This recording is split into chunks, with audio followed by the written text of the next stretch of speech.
अच्छा, कंट्रोलेबिलिटी और ऑब्जर्वेबिलिटी क्या होती है ये देखते हैं, और स्टेट स्पेस की मदद से ये चीजें कैसे चेक की जाती है। देखिए, स्टेट स्पेस हमारे पास आती है x is equal to x dot is equal to ax plus bu और y is equal to cx plus du।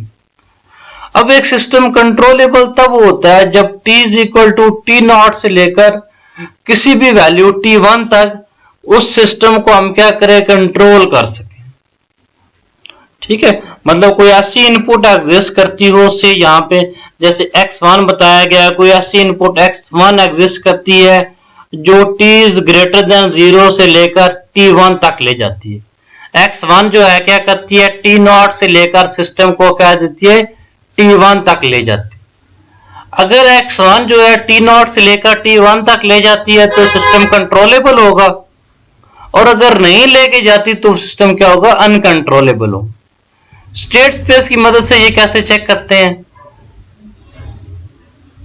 अब देखें, x dot is equal to ax plus bu है, इस तरह y is equal to cx plus du। Controllability matrix जो होता है C, controllability matrix C जो है वो B, उसमें पहला कॉलम जो होता है B का बनता है, दूसरा कॉलम बनता है A को जब B से मल्टीप्लाई कर दें, तीसरा कॉलम बनता है A स्क्वायर को जब B से मल्टीप्लाई करते हैं। इसी तरह चलते जाते हैं a raised to power n minus 1 तक। यानी कि अगर हमारे पास थर्ड ऑर्डर सिस्टम है तो हम क्या करेंगे, b a b और a स्क्वायर b निकालेंगे। ठीक है, दो इस एक रेज़्ड टू पावर 2 तक जाएंगे, n माइनस 1 लिखा हुआ है।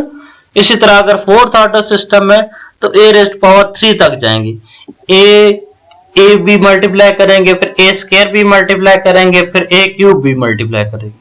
ए स्क्वायर बी कैसे फाइंड करेंगे, ए बी के साथ एक और ए मल्टीप्लाई कर देंगे। ठीक है, ये जो मैट्रिक्स होगा ये हमारे पास एक हमेशा स्क्वायर मैट्रिक्स होगा जिसका पहला कॉलम बी, दूसरा कॉलम ए को जब बी से मल्टीप्लाई करेंगे तब, तीसरा कॉलम इसके साथ जब एक और ए मल्टीप्लाई कर देंगे, चौथा कॉलम जब एक और ए मल्टीप्लाई करते हैं तब तक ही, और ए की पावर n माइनस 1 तक। अच्छा, इससे ये सिस्टम तब कंट्रोलेबल होगा जब ये मैट्रिक्स फुल रैंक मैट्रिक्स हो। ठीक है, इस controllability matrix full rank matrix हो तब वो सिस्टम कंट्रोलेबल होता है। फुल रैंक मैट्रिक्स वो मैट्रिक्स होता है, आसान अल्फाज में ये समझे कि जिस मैट्रिक्स का डिटर्मिनेंट 0 ना हो वो मैट्रिक्स फुल रैंक मैट्रिक्स होता है। ठीक है, या प्रॉपर तरह से ये समझे कि इसकी कोई भी एक रो से दूसरी रो ना बनाई जा सके, या किसी दो के कॉम्बिनेशन से तीसरी रो ना बनाई जा सके, या किसी भी दो के कॉम्बिनेशन से तीसरी या तीन के कॉम्बिनेशन से चौथी रो ना बनाई जा सके, यानी कि सारी की सारी रोज इंडिपेंडेंट हो तो वो फुल रैंक मैट्रिक्स होता है। इसी तरह ऑब्जर्वेबिलिटी देखते हैं। ऑब्जर्वेबिलिटी ये होती है कि हमारे पास सिस्टम में कोई एक ऐसी इनपुट हमारे पास एग्जिस्ट करती हो कि जिसकी मदद से हम इनपुट से दूसरे वाले एक आउटपुट से दूसरे आउटपुट तक हम सिस्टम को क्या करें, ऑब्जर्व कर सकते हैं। ठीक है, एक जो सिस्टम है कंट्रोलेबल हो वो लाजमी नहीं है ऑब्जर्वेबल भी हो।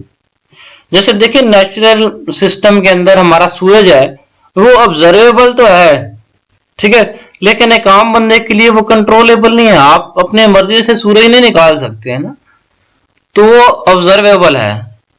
इसी तरह फॉर एग्जाम्पल अगर आप गाड़ी चला रहे हैं या बाइक चला रहे हैं तो आपका पहिया जो है, गाड़ी का पहिया या जो भी उसका व्हील है, वो आपके अपने लिए वो सिस्टम ऑब्जर्वेबल नहीं है, क्योंकि आप ड्राइविंग सीट पे पहिए के ऊपर बैठे हुए ना, सीट के ऊपर, लेकिन वो कंट्रोलेबल है। आप एक्सेलरेटर की मदद से क्या कर रहे होते हैं, उसको कंट्रोल कर रहे होते हैं। तो कोई भी सिस्टम लाजमी नहीं है कि वो कंट्रोलेबल हो तो वो ऑब्जर्वेबल भी हो। कोई सिस्टम ये भी हो सकता है कि ऑब्जर्वेबल हो, कंट्रोलेबल ना हो, या कंट्रोलेबल हो और ऑब्जर्वेबल ना हो, या दोनों हो, या दोनों ना हो। ठीक है, ऑब्जर्वेबिलिटी देख रहे थे, ऑब्जर्वेबिलिटी चेक करते हैं ऑब्जर्वेबिलिटी मैट्रिक्स से। ऑब्जर्वेबिलिटी मैट्रिक्स होता है, सबसे पहले वाली रो में सी लिख देते हैं, पूरी रो सी से बन जाती है। दूसरे के साथ सी को ए से मल्टीप्लाई कर देते हैं, तीसरे में सी ए स्क्वायर आ जाते हैं। इसी तरह सी ए रेज़ पावर n माइनस 1 तक जाता है। ये ऑब्जर्वेबिलिटी मैट्रिक्स है। अगर ये मैट्रिक्स फुल रैंक मैट्रिक्स हो तो वो सिस्टम क्या होता है, ऑब्जर्वेबल होता है। फुल रैंक मैट्रिक्स का डिटर्मिनेंट कभी भी जीरो नहीं होता, पहली इसकी निशानी। दूसरा, फुल रैंक मैट्रिक्स में से किसी एक रो से दूसरी रो नहीं बनाई जा सकती। अच्छा, अगर हम सिस्टम को कंट्रोलेबल कैनोनिकल फॉर्म या ऑब्जर्वेबल कैनोनिकल फॉर्म में ले जाएं, तो कंट्रोलेबल में ले जाएं तो वो सिस्टम कंट्रोलेबल होगा, इस तरह ऑब्जर्वेबल फॉर्म में ले जाएं तो वो क्या हो जाएगा, सिस्टम ऑब्जर्वेबल हो जाएगा। जैसे ये देखें, ये कंट्रोलेबल फॉर्म है एक सिस्टम के ना, देखें इसमें सबसे नीचे वाली लाइन पे वैल्यूज हैं, ठीक है, और यहां पे इस डायगोनल के ऊपर, ओरिजिनल वाला डायगोनल से छोड़ के अपर डायगोनल के ऊपर वाली वैल्यूज क्या है, 1 1 1 1 है। अगर किसी सिस्टम का हम स्टेट मैट्रिक्स इस तरह रिप्रेजेंट कर सकें तो वो सिस्टम हमेशा कंट्रोलेबल होगा। और ये वाली फॉर्म जो है इसको हम कंट्रोलेबल कैनोनिकल फॉर्म कहते हैं। इसमें क्या होता है जी, सबसे नीचे वाली लाइन के ऊपर वैल्यूज होती हैं, ये वाला सारा जीरो होता है। अब देखें, आप अपने अंदाजे से ये काट दें और ये नीचे वाली लाइन काट दें, और ये सारी ऊपर क्या है, ये आइडेंटिटी है, इसके ऊपर आइडेंटिटी डालते हैं। ये पहली रो सॉरी पहला कॉलम और लास्ट रो डाल दें, और बाकी ये देखिए सारी आइडेंटिटी है ना। इस तरह की कंट्रोलेबल कैनोनिकल फॉर्म होती है। इसी तरह ऑब्जर्वेबल फॉर्म में उसका उल्टा होता है, कंट्रोलेबल में यहाँ पे वैल्यूज थी, ऑब्जर्वेबल में उसमें लास्ट रो के ऊपर वैल्यू थी, इसमें लास्ट कॉलम के ऊपर सारी वैल्यूज आ जाती। जब लास्ट कॉलम के ऊपर सारी वैल्यूज आ जाती हैं तो उसमें क्या करते थे, first row and last column छोड़ते थे, sorry first column and last row काट देते थे। पिछले केस में देखे ना, first column and last row काट दें तो ये बाकी सारी आइडेंटिटी बन जाती थी। इसमें हमने उसी का उल्टा काम करना है, पहले वाली रो और आखिरी वाला कॉलम काट देना। तो ये देखिए ये सारी आइडेंटिटी है ना, इसके डायगोनल के ऊपर 1 1 1 है। अगर हम इस फॉर्म में ले आए तो हमारा सिस्टम क्या हो जाएगा जी, कंट्रोलेबल हो जाएगा। ठीक है, ये तीसरी ऑप्शन होगी। इसके अलावा हम कंट्रोलेबिलिटी कैसे चेक कर सकते हैं, जो सी मैट्रिक्स है या ओ ऑब्जर्वेबिलिटी चेक करनी हो तो हम क्या करते हैं, इस मैट्रिक्स का रैंक चेक करते हैं। इसका रैंक चेक करने के लिए हमें क्या करना पड़ता है, या इसका डिटर्मिनेंट चेक कर लें या ये चेक कर लें, किसी एक से दूसरी कोई वैल्यू अगर नहीं बन ली तो भी ठीक है। और आखिरी ऑप्शन क्या है, आप चेक कर लें कंट्रोलेबल फॉर्म कैनोनिकल फॉर्म में है तो वो कंट्रोलेबल है, और अगर ऑब्जर्वेबल कैनोनिकल फॉर्म में है तो वो सिस्टम ऑब्जर्वेबल होगा। अच्छा, इसी तरह एक डायगोनल कैनोनिकल फॉर्म भी होती है जिसमें सिर्फ डायगोनल के ऊपर वैल्यूज एग्जिस्ट करती हैं। ठीक है, जो काफी सिस्टम का क्या होता है जी, इनिशियल कंडीशन या इनिशियल रिस्पांस के लिए बड़ी फ्रूटफुल होती है। अब कंट्रोलेबिलिटी और ऑब्जर्वेबिलिटी के एक एग्जांपल करते हैं। हमारे पास ए और बी की वैल्यूज हैं, ठीक है। कंट्रोलेबिलिटी मैट्रिक्स क्या होता है, बी, उसके बाद ए भी आ जाता है, फिर ए स्क्वायर भी आ जाता है, फिर ए क्यूब आ जाता है, जब हम चलते जाते हैं ए रेज़्ड पावर n माइनस 1 तक। अब ये मैट्रिक्स हमेशा, ए वाला मैट्रिक्स हमेशा n क्रॉस n का होता है, तो यहाँ पे ये क्या है, 2 क्रॉस 2 का है, तो हमारे पास n इसका क्या है, 2 है। जब n की वैल्यू 2 है तो हम क्या जाएंगे, ए रेज़्ड पावर 1 इंटू बी तक जाएंगे। n 1 होता तो सिंपली b ले लेते, n 3 होता तो a स्क्वायर b भी लेता। ठीक है, इसी तरह यहां c a स्क्वायर भी लेते। कंट्रोलेबिलिटी मैट्रिक्स में सबसे पहले क्या कर दिया जी, b लिख दिया। b की क्या वैल्यू है, 0 1, यहां पे 0 1 लिख दिया। ठीक है, पहले कॉलम में 0 1 लिख दिया। अब दूसरे में a को जब b से मल्टीप्लाई करेंगे, जब 1 0 1 0 1 से मल्टीप्लाई होगा तो 1 आएगा। इस तरह 1 0 जब 0 1 से मल्टीप्लाई होगा तो 0 आएगा। ये मैट्रिक्स बन गया हमारे पास।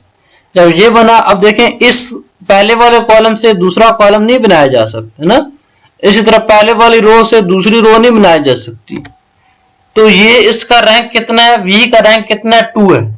ठीक है, इसका रैंक 2 है और इसकी डायमेंशन कितनी है, डायमेंशन n 2 क्रॉस 2 का है, तो इसकी डायमेंशन भी 2 है।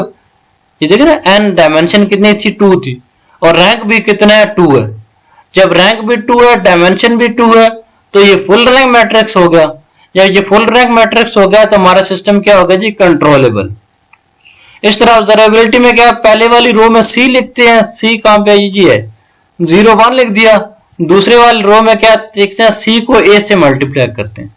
जब सी को ए से मल्टीप्लाई करते हैं तो जब इसको इससे मल्टीप्लाई किया तो पहले क्या आ जाएगी, देखे ना, जब ये 01 ये सी को जब एक यानी कि सी पहले आएगा ए बाद में आएगा।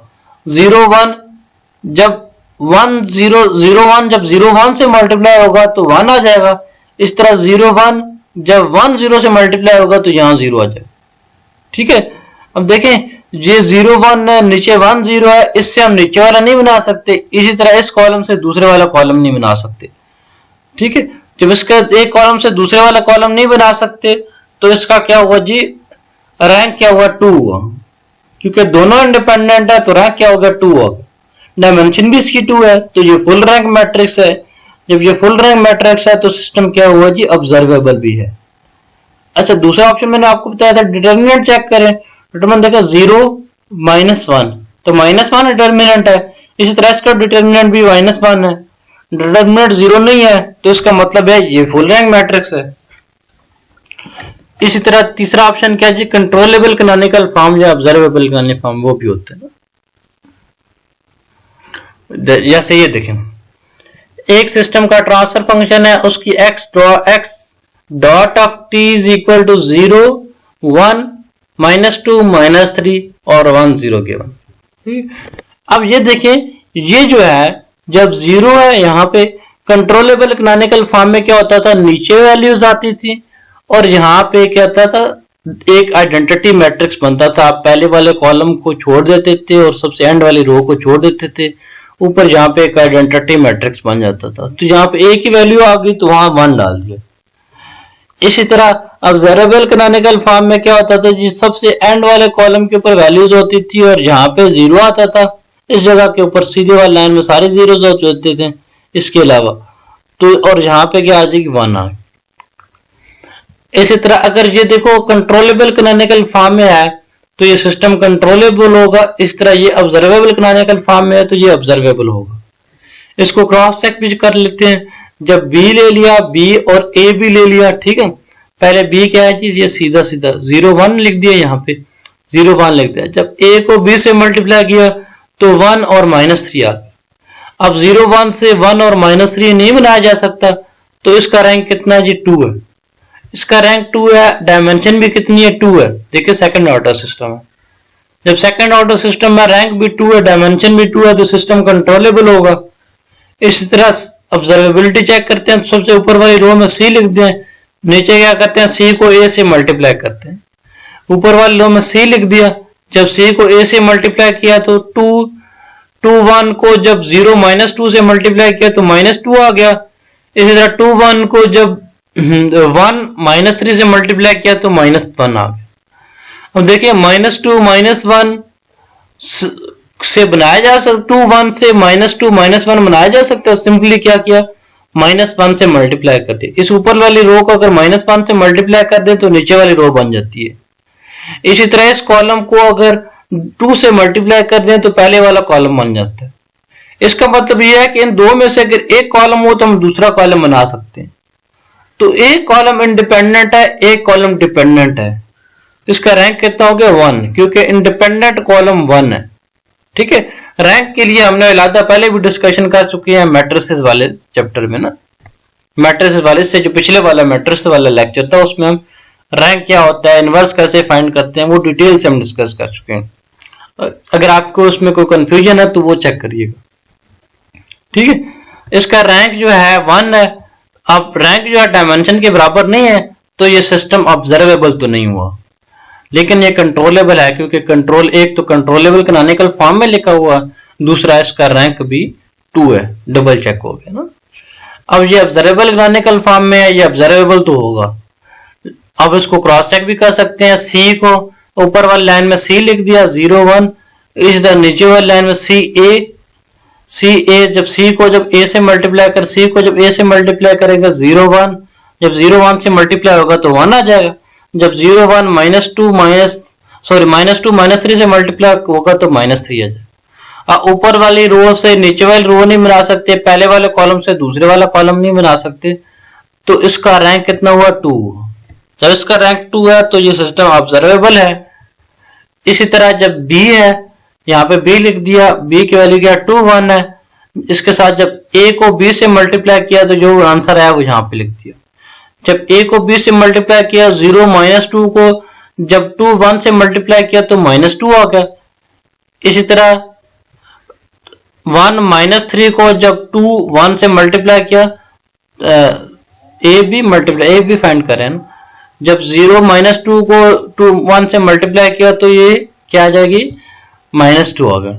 इस तरह 1 -3 को जब 2 -3 से मल्टीप्लाई किया तो 2 -3 -1 आ गया।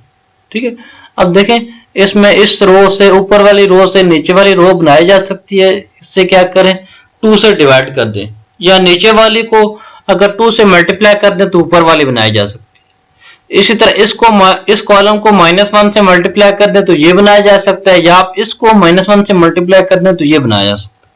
मतलब दोनों में से कोई एक चीज हो तो दूसरी बना सकते हैं। तो इसका मतलब है इसमें इंडिपेंडेंट कितने हैं, 1 है। जब इंडिपेंडेंट 1 है तो टोटल डायमेंशन कितनी है, 2 है। 1 इज नॉट इक्वल टू 2, तो इसका रैंक कितना हुआ, 1 हुआ। जो फुल रैंक मैट्रिक्स नहीं है, क्योंकि जो मैट्रिक्स की डायमेंशन है और रैंक है दोनों सेम नहीं है। अगर 2 डायमेंशन है, 2 ही रैंक होगा तो सिस्टम कंट्रोलेबल होता, तो ये सिस्टम कंट्रोलेबल नहीं है। अच्छा, लाजमी नहीं है कि एक सिस्टम कंट्रोलेबल कैनोनिकल फॉर्म में हो, तो वो कंट्रोलेबल हो, ऑब्जर्वेबल ना हो। ये भी हो सकता है कंट्रोलेबल है और ऑब्जर्वेबल भी हो। इस तरह ऑब्जर्वेबल कैनोनिकल फॉर्म में एक सिस्टम वो ऑब्जर्वेबल तो होगा, तो हो सकता है वो कंट्रोलेबल भी हो। ये एग्जांपल जानबूझ के ऐसे दिखाई गई है कि इसमें आप कंफ्यूज ना हो कि कंट्रोलेबल है तो वो लाजमी नहीं ऑब्जर्वेबल हो। ये कंट्रोलेबल है बट ऑब्जर्वेबल नहीं है, ये ऑब्जर्वेबल है बट कंट्रोलेबल नहीं है।